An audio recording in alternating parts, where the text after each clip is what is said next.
Welcome back from the changeover. We changed guests. We now have our second official guest of what do we call it? Sports back talk. I got to get used to it. I'm sorry. With Ringer and Boly, and we're going from basketball to fishing. That seems nice like a segue. natural progression. Joining us now is Eric Norstead, correct? Yep. And he is the president of the Rainy Lake Sports Fishing Club, which has done tremendous work for our local fisheries out there on Rainy Lake. And Eric's going to maybe bring up a few of the things. But what I brought him on today, or what Ringer and I brought him on today for, was we got a big fishing thing coming up on Saturday. What do we got going? That's right. It's our 31st annual ice fishing derby on Saturday from 1 to 4 o'clock. And I guess maybe my first question is, it was on Sunday for as long as we could remember. Mm-hmm. Last year you went to Saturday. You decided to keep with Saturday. Was it more successful, and why the change? And maybe a lot of people out there don't know the reason for the change. Well, I got to be honest here. When I became president of the club, it was always on Sundays, last Sunday of February. Well, that's Daytona 500 Sunday. So I get all that. I'm a NASCAR fan, and I know all the other NASCAR fans in town. They're all asking me, why do you keep on doing the Derby on NASCAR Daytona 500? So I said, well, that's one of the things I'm going to change and do it on Saturday. Besides, I was hoping to get some people into town visiting family and friends to make it a weekend. So a Saturday barbecue out on the lake, and then they could head back home on Sunday. So, a little better timing, and it seems like the turnout's a little bit better. Okay. Well, now the Daytona was last week, so throw that out the door, right? Right. They switched that up. I don't know why. So the attendance last year was better than what it had been in previous years? Yes, and the weather helps. Last year it was beautiful out, and this Saturday sounds like it's really going to be nice, and, it's all in the weather. So the one year we had a whiteout, of course, it was horrible. Yeah. But 31 years, that's crazy. I remember it was out on Rainy Lake City first a number of years, and then they brought it over to Birch Point, and I'm guessing this year it's still at Birch Point. Birch Point, yeah. And it was at Island View too for a couple times, and it's moved around. So how would one participate in this tournament? Do you get tickets, or can anybody fish in it without a ticket? I know the answer to that question, but there might be people that don't. Well, the lake is free to the public to come and ice fish, but to be part of the prizes and stuff for the Derby, we have Derby tickets, and we have about 170 prizes that we're going to draw from. And then you also have prizes for catching the 4 fish categories, which is walleye, northern perch, and the other species, which is crappie or eel pout or anything else. So they can come out and fish and just join the fun without a ticket, but to be part of the contest and win some prizes, they have to buy a ticket. And I've seen those tickets all over town, and how much are they? They're $10 a ticket, and that's for your chance. The first place prize is a side-by-side UTV. Okay, and I heard Dave Peterson talking a little bit about that. It's kind of an extraordinary ATV type vehicle, but not an ATV. Well, it's a side-by-side, kind of more popular nowadays with the little truck box in the back, and it's got the windshield in the doors, and it's a real nice UTV. But you don't even have to catch a fish to win that. You basically, that's the last drawing of the day, if I remember right, and I've never picked my name in 31 years of this going on. And are you saying it's rigged? No, I would never say. Todd Pavlik won one year. I remember Todd won, and I think he won like a Polaris or something. Not that I'm not here advertising any of that stuff, but I think it's a wonderful event and very well attended. People I've talked to are already looking forward to it. I've been invited to a couple of houses to go join them, and I think I will. And it doesn't necessarily, if I catch like a 5-pound walleye, that does not mean I'll win the walleye category. Am I correct? That's correct, and we ask that only fish in the slot limit not be turned in for tickets, because which has happened. Yeah, which has happened. People have brought up, and the slot is still 17 to 28. So anything between there, do not bring up. Catch and release right away. So anything under 17, and if you get one over 28, bring it on up. We'll give you a ticket and register it. New slot limit coming up, though, correct? Yes, it is. It's 18 to 26. And that's starting March 1st. March 1st. So that starts March 1st. I assume that you guys were a part of that decision, being a part of the process for the slot? They asked for our input, and we gave it to them, and we said things need to be changed, just not too sure how. So we're a part of it a little bit. positive in your mind, a positive decision for fishing on Rainy Lake? Yes, because there seems to be a lot of 17 and an eighth, 17 and a quarter, a lot of those fish that were around. So. And then fishing on Rainy Lake, you're well aware of our fishery, and I fished our lake for a number of years. I guess more so in the last 10 to 15 years, I've really taken up the sport. Actually, they have a top 10 fishing people on the lake now. I don't know if you knew that at all, No. Eric. Yeah, and I just moved ahead of Dave Peterson. Dave was sitting at number 7, and I just took over.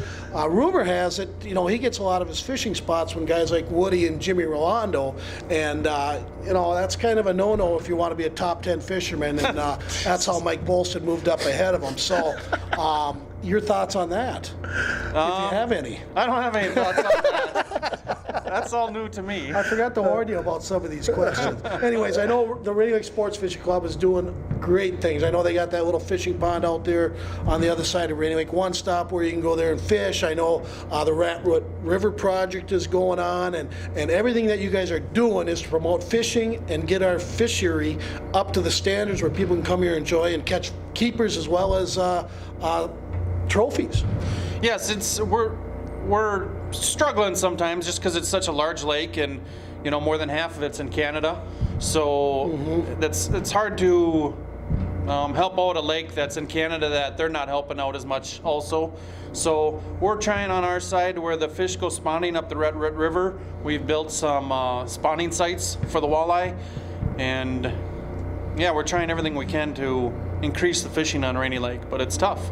It's a big lake. And Dave, as well as I do, he just gleams about our lake, and he's so proud of being on the Rainy Lake Sports Fishing Club as well as being in the community of International Falls, and that's a great asset. And sometimes talking to my wife Diana, sometimes when we're riding the lake and I want to get from point A to point B to catch my fish, I forget to take a look around me. There's a lot of beauty out there, Eric. And sometimes when we're out on that lake fishing, we forget to take a look to our right and a look to our left and look at the beauty and the eagles flying by and the ducks quacking in the background and the loons off to the left of the boat. And of course, some of my favorite beverage stops on the way out to my fishing quarters too. That's right. I don't know how many times I've been out there with people that have never been on the lake, and they just can't believe the beauty of the lake and how quiet it is. You can just be off on your own and not have anybody around. They just can't believe that is still around. And then getting back to the contest, when you go out to the Birch Point, I'm sure you're still can get on at Rainy Lake Marine. And yes, Rainy Lake Marine will have free ice road passes for that day for everybody in the contest. So you go down there, and will there be tickets available? I know they've had those, you guys have been out there in your parkas and selling tickets right there as people were getting on the ice. Is that still going to be available, or yes. Is it going to have that at the tent when you get in? No, we'll have guys right there when you get onto the ice to buy tickets. You can always purchase your tickets at all the outdoors stores around town. Also, we have people there selling tickets the morning of the Derby. Okay, and then say I don't have an auger, or I don't have a fishing pole, and I just want to go out there and maybe fish. Will somebody drill a hole for me, or are people pretty tough on things? No. We have a lot of people that come up to the Derby Circle, which once you go around the point, we'll have a beacon going with the senior fish house that we have out there. That's where the weigh-ins will be at, and then the radio station will be broadcasting right there. Just come to the Derby Circle there, and we have plenty of augers, and we'll be more than glad to drill a hole for you to fish. Anything else you'd like to mention? No. You happy with this year's Derby coming up, and you're excited? And Yep. It's gonna be. I think it's gonna be a good one. The weather's supposed to be really nice, and yeah. So and then if you do need an ice hole, just put up a Eric Thorstad sign and say, I need my hole drilled. Right. He'll come right over to you, drill a hole in that little 3-foot area, and good luck fishing, everybody. Have fun, be safe, and again, I'd like to thank Eric for coming over today and telling us a little bit about the Derby. All right, thanks for having us. You bet. Appreciate it. All right. Anything else, Ringer? Yeah, I got a couple other things All I'd right. like to talk about if we can. Of course, the section swimming. Yes, Say going back to yes. staying local here, the section swimming is coming up Thursday, Saturday, and down in Grand Rapids. So we wish them the best of luck. One of those one of those things that we talk about. It's a very difficult sport. The swimming. I give the guys all kinds of credit for being able to do that. It's a sport where you got to be self-motivated. Really, not that you don't have to be in the other sports, but some days when you don't have your teammates. That team aspect where, well, somebody's going to pass me the puck, or I'm going to be expected to shoot the ball. They got to go out there and they got to swim those yards. And of course, they're in the taper. They're bringing their number of yards down, and we wish them the best of luck. A couple of kids that probably maybe have the best chance to qualify for the finals individually are Alex Bellinger and Jared Hunter. Alex Bellinger in the 100 butterfly, and Jared Hunter probably in the 200 IM, possibly also in the 100 breaststroke. If they swim their best races, they got a very good chance of being in the finals come Saturday. And then of course you got to be top 3 on Saturday to be able to head to state. There are 6 sections, and so a little bit different than girls swimming where there are 8 sections. Only the top 2 make it.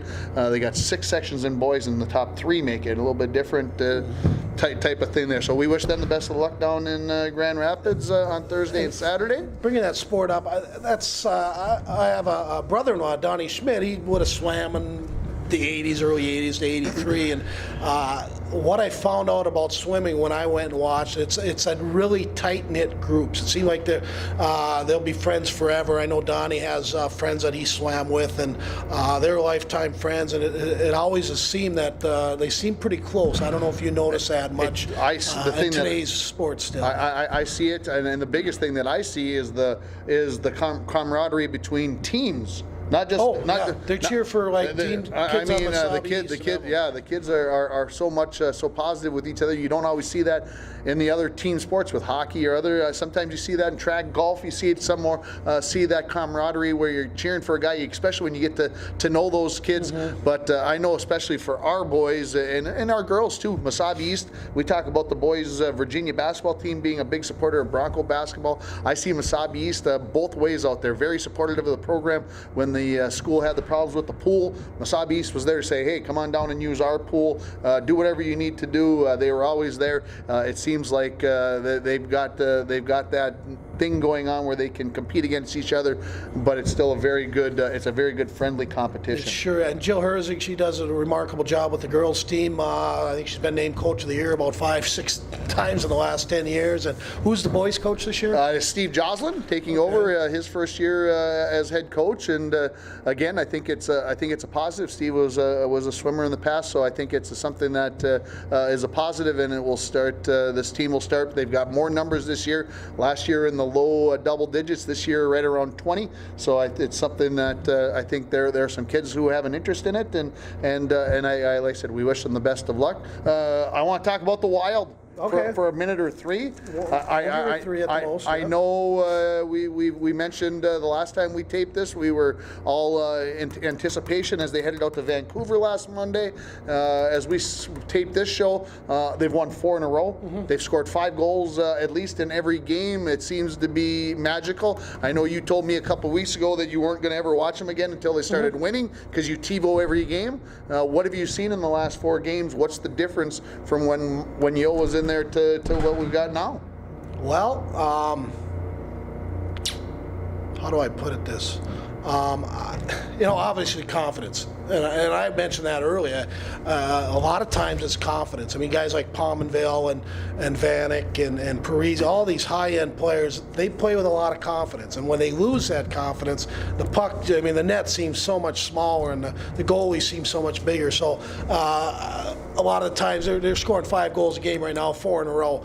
I'm still have my doubts on this team. And I know that you find that hard to believe. I still find issues with them. I'm not buying in yet, and I probably won't buy into them. And that would be kind of hypocritical if I said all of a sudden this team's going to make a run. I just don't think they got the pieces, Ringer. I just see a lot of issues, a lot of question marks, both defensively and offensively, to go on a long run. Yeah, they're scoring 5 goals a game, and people are saying, "Oh, the team's brand new," but it's hard to win in the NHL, and it's hard to score in the NHL. So we'll see if this continues. You mentioned the last time we were on, I think you said that the Wild had 23 games remaining. I think that was the number. You said they had to win 18 games. Obviously, four of that taken care of already. We mentioned that we think the schedule gets a little easier in March, so it seems like they've got a good chance to make the playoffs. So that's, I guess, my first question. Are they going to make the playoffs? Well, easier. I mean, yeah, they got the Islanders tonight. They play Philadelphia and Washington over the weekend, and they got Colorado on a Tuesday night on March 1st. So those are the next 4 games, and if that's easy, boy, I'd hate to see what hard is going to be. I think after that, though, I know we got Edmonton a couple times, Calgary coming up. So as far as easy, yeah, there are some so-called. We got Toronto one more time. We have Buffalo. So there are some games that are very winnable. But the Wild have to prove that they can continue to not just score, but keep the puck out of our net, okay? Dubnyk's been good, not great. We have the best goalie coach in the NHL in Bob Mason. So the goalies have to come through. They have to make the saves. And we'll see what happens if they have a little trigger and start downturning. Are the excuses going to come back again? Are they going to blame Torch? That's where I find it frustrating. And I hope, believe me, there ain't a bigger Wild fan than me. I'm 55 years old. I shouldn't have to be a fan of anything as far as professional sports. I'm older than all these kids, but I guess it's just the passion of being a Minnesota with a lot of Minnesota kids on that team, and also my dear friend Neil. She has a couple of his players that play on that team, and he wants them to do well. So the talking and bantering with she and Bruce Rab, told me I need to dye my hair a little bit. I disagree with him. I'm going to keep it gray, Rab. And what do you think of the Wild? I mean, I can sit here and complain about them, and they're on a 4-game winning streak, and people will think I'm nuts. But let's hear it from your side. I think, and I don't know if I necessarily think that the players stopped believing in Yo, but I think they stopped believing maybe in themselves with him there. They needed to change. They needed to. Sometimes that's what it takes. I guess I always you talk about players, baseball players leaving the Twins, and everybody says, well, geez, when they leave the Twins, they become these great baseball players. David Ortiz is the number one, top of that list. I won't mention the S word, but that's what I believe anyway. That's another story for another show. But to me, sometimes a change of scenery is the key to changing things. Sometimes it's a change in coach. Sometimes maybe it's a change in lines, especially in hockey. Sometimes it's that one little thing that can trigger it. And something that I heard over the last couple weeks, the last week and a half with the Wild is, all of a sudden I got to pay attention during the game. And what I mean by that, and this is what I heard, and you can probably corroborate this, you don't know when your line's going to get called. Before, when Yo was 1, 2, 3, 4, 1, 2, 3, 4, as long as there wasn't a power play or a penalty kill, you knew you skated off the ice. You were going to be sitting for the next 2.5 minutes, depending upon TV commercials and everything else. And so you just kind of came over and you kind of lost intensity. Well, all of a sudden somebody's yelling number 2s are going out, and you may have just came off the ice. And so to me, you stay focused in the game, you stay tuned in the game. To me, that's the biggest change. The players are a little more accountable now. I think they aren't as relaxed. They know that they're on edge. I think some of the players are being rewarded for their hard work. From what I can see, some players are. Hall is the number one guy on that list. Hall played for him down at Iowa. He knows what kind of player. Eric Hall is going to play like a madman, I think, for the rest of the regular season. And I think that can be contagious on what's going on. Like I said, sometimes I can be too much of a fan myself. I love what I'm seeing right now, mainly because the puck's going in the net. Other things, like I said, can be whatever, but that was the biggest part of the problem. Scoring 1 goal, 0 goals, 2 goals. Now you're scoring 5, and all of a sudden, all that firepower that we had early in the season when things seemed to be going so well is back, and it seems like there's a spark there. There's a light, and I'm not saying that it's going to run to a Stanley Cup, but it's at least going to be fun to watch in March. I'm not going to be depressed while I'm watching the NCAA tournament, saying, well, at least I don't have to worry about the Wild. I can push them over here. They're going to be a part of the puzzle. Playoffs? The Wild make the playoffs. They make a run. I say they don't. They don't? They don't make the playoffs. Okay. So we got a little fun little bet here.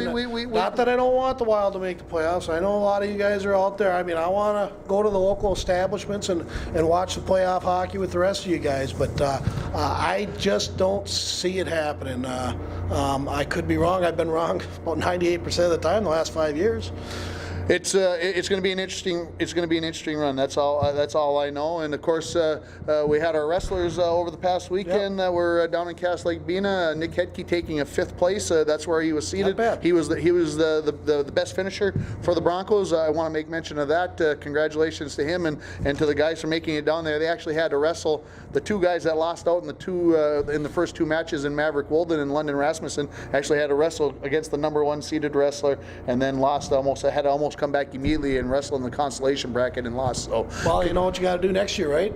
I mean, if you're wrestling against number 1 wrestlers, it kind of tells you where you got to be. That's where you got to get to. And what are we talking about next time? What are we going to talk about next time? Well, next week we'll probably talk girls basketball playoffs as they'll be getting started. We probably should make a prediction. You almost let me get by without making a prediction on 7A and 7AA hockey coming up. Oh, by the time we'll finish the show with this. By the time most people watch this, these games will probably already be concluded. Wednesdays, Thursday might not. Thursdays, but we'll see what happens.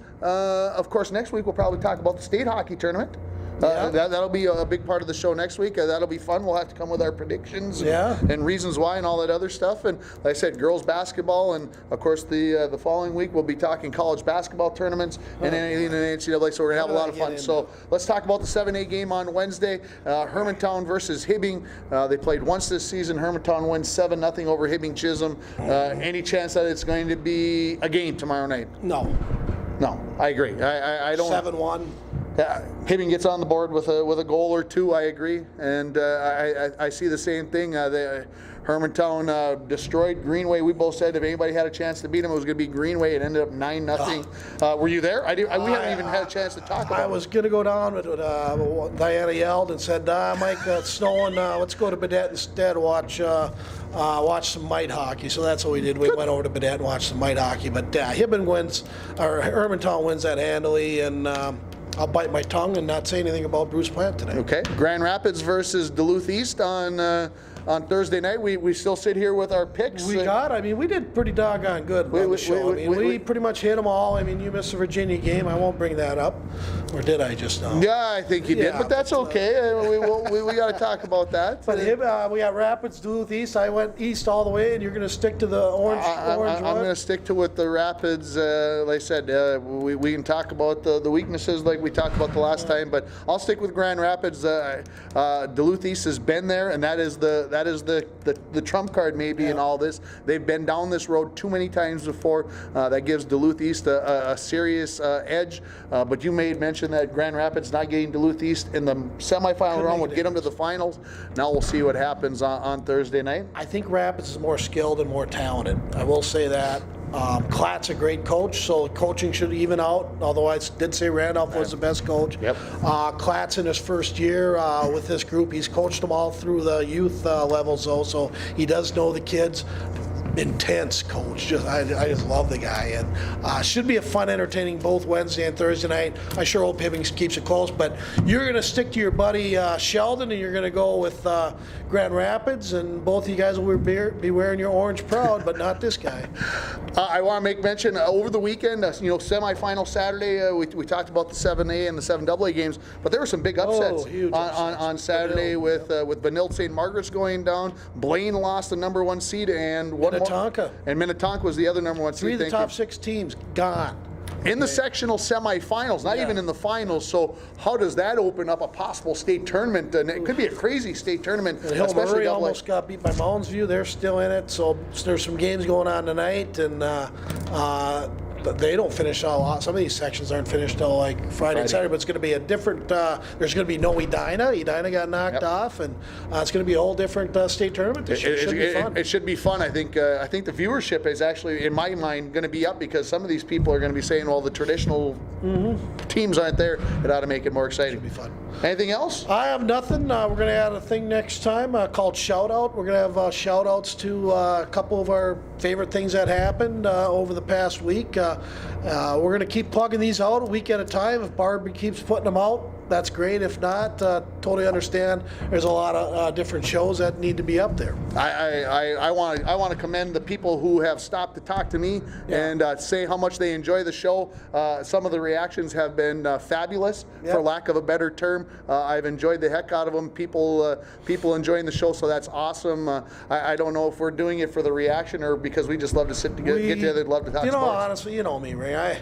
I do this for the fun, and I know you do it for the love of the game. You just love sports. And I do it because I enjoy bantering, and I've been actually pretty tame, and I think I'll keep that up because I got to stay away from the controversy. Rab says I need to get more controversial, and you got to hold me in. Well, I think as topics come up, and there are obviously topics out there that we could be talking that are on the sports centers and the other things out there. But I think what we're doing right now is fun, and we'll, if you, like I said, if you got suggestions while you're out there, we love suggestions. This has been. Woody sent me 40 suggestions for the name of the show.